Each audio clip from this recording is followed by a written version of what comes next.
she's just got such a good, strong heart and is in it for all the right reasons. Right. And We're rolling time. okay. She's with a really good law firm. She loves what you guys are doing, and she loves her work, loves working with you guys. Okay, so what I wanted to ask you about is, are we seeing more, is it happening more, or is it just that we're seeing more often these types of cases? I think it's always been happening, but because of the advent of technology, we're now getting documentation of it. Many communities of color have complained for years that the police would use excessive force on us, would brutalize us, but everyone would believe the police. But with video now, you get to see it. And it's not something that obviously people want to see. They don't want to look at this, and they don't want to believe that it has been happening. So that's a hard wound that we've opened up. That's a very good point. I mean, we have so many individuals, mainly Caucasian individuals. Like my former law partner is still one of my best friends in the world, Susan Sherrock, law partners for 10 years. She's an older white woman. And she talks about this all the time, how by working with us and for so long, her eyes were so open to so many things that just was not a part of her everyday living for herself and her children. And it pains her to know that our country still has this type of injustice going on a daily basis. I echo what Ben said. I mean, this is something that we have been dealing with in our community for forever. And even now, Ben and I, we can be dressed in our suits and have our law licenses, and I can tell you when the police pulls either one of us over, we're fearful for our lives because we've been disrespected, we've talked down to, humiliated, and we just want to get home to our families. Yeah. And so we have to get into a subservient, docile demeanor, even though we know what our rights are. And I will say, like DeMario says so eloquently at the homegoing services for Terence Crutcher, it could have been me. And the reality of people outside of communities of color, they have a lot of tension when they have to talk about these police-involved killings of community of color citizens. Can you imagine having to live it every day of your life? That's something that many outside our community can't fathom, that your child will interact with law enforcement and the people who are supposed to protect and serve them will use deadly force on them. I noticed that you said in, I think, the first press conference, and I've seen in subsequent press conferences, that the media and the world will demonize Terence Crutcher. Our knee-jerk reaction is what? To blame the victim. Our knee-jerk reaction when we see these awful, unexplained killings is to try to blame the victim, to try to some way justify that they're not worthy of your consideration, that their life really didn't matter that much. And that's just not right. It's not fair, because we're all American citizens and we all deserve equal justice under the law. So for society to say, oh, we're going to try, without knowing any of the facts, determine that this is a bad dude, it's a problem on so many levels. And it's really a problem because when you think about it, when you take the individual officer out of the equation, you're talking about the government committing extrajudicial killings. That should give every American pause. That is what the whole Revolutionary War was for. You know, we want to have a government by the people, for the people. And if you have the government executing people, and immediately after the government kills someone on the street, everyone is trying to find a way to blame the victim. We should be making the government prove that it was actually justified. Because if the government can do that to Terence Crutchers of the world, then it can actually do it to all of us of the world. And I just want to piggyback on another thing that Ben said, the psychological trauma that these killings and seeing these videos, what it does to black people and people of color.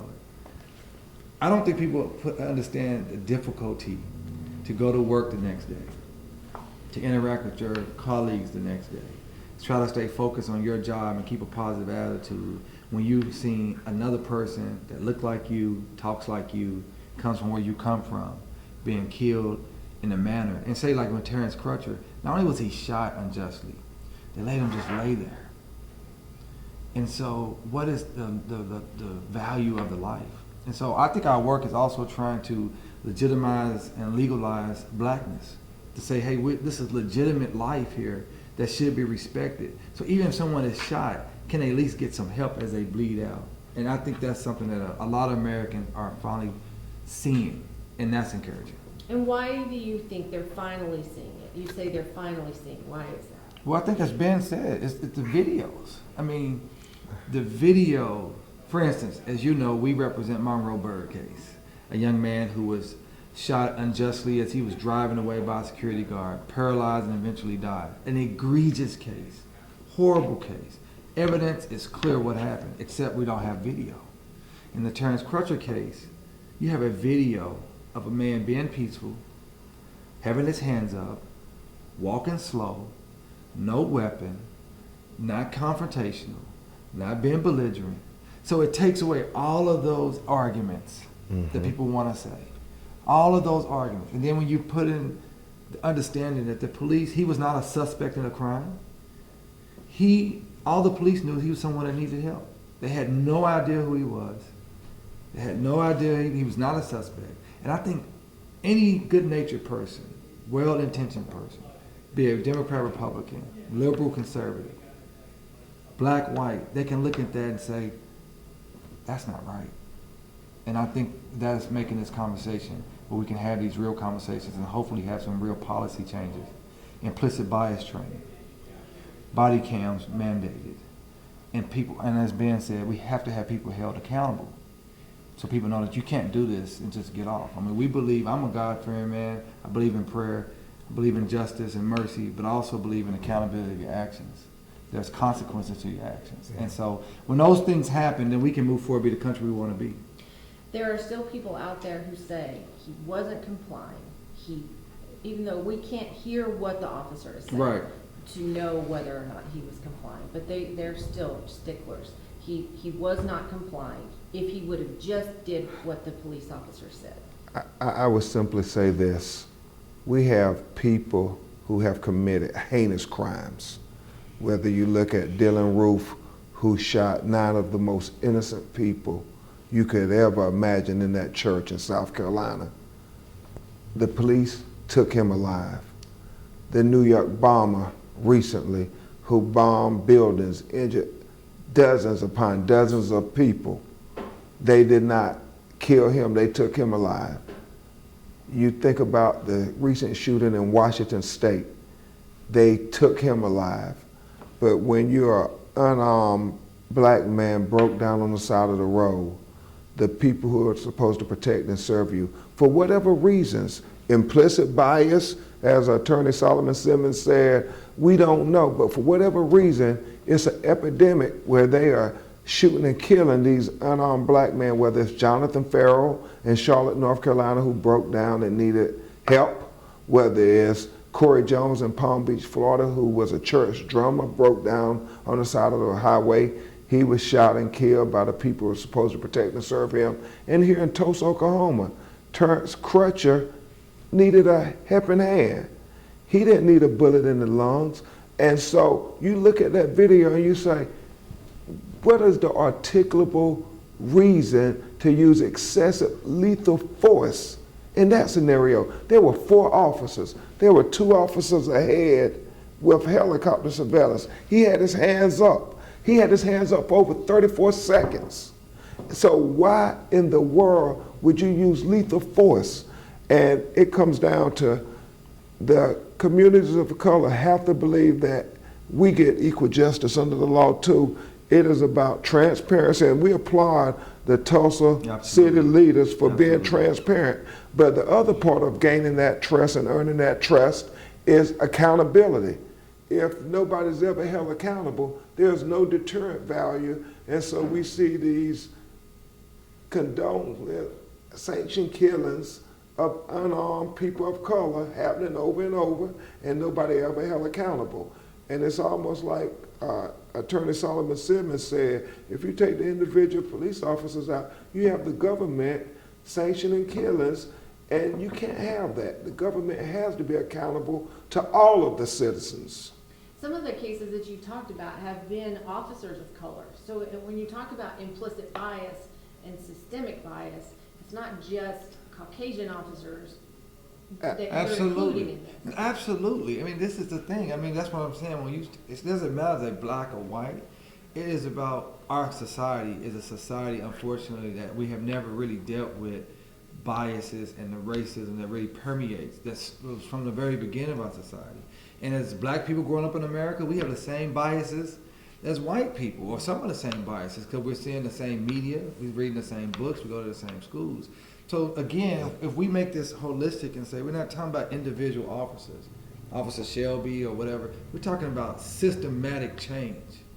And imagine if we had that, the potential of our country to actually be what we could actually be versus what we are now. I do want to say one thing about the compliance issue. From a total legal standpoint, you have a legal right. You don't have to comply with an unjust order. If you're not under arrest, the Fourth Amendment and Oklahoma state law allows you to actually rightfully resist arrest.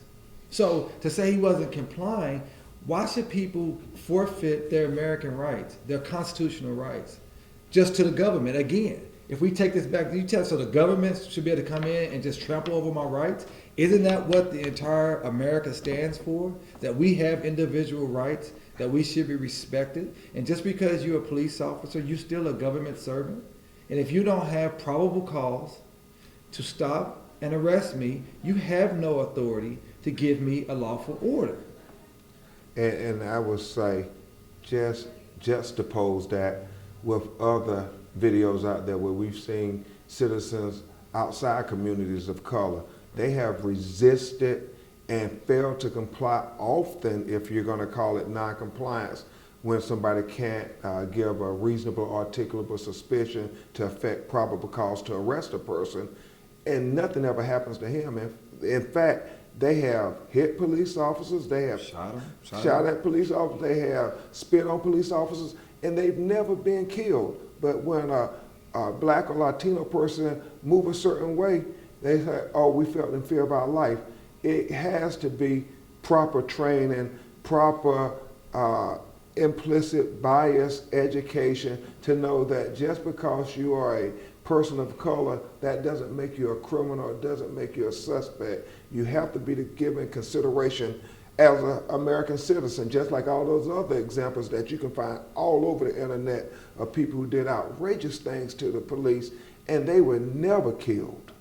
And it's important to realize that for every Terence Crutcher video, there are hundreds of unnamed black and brown people who are brutalized by police.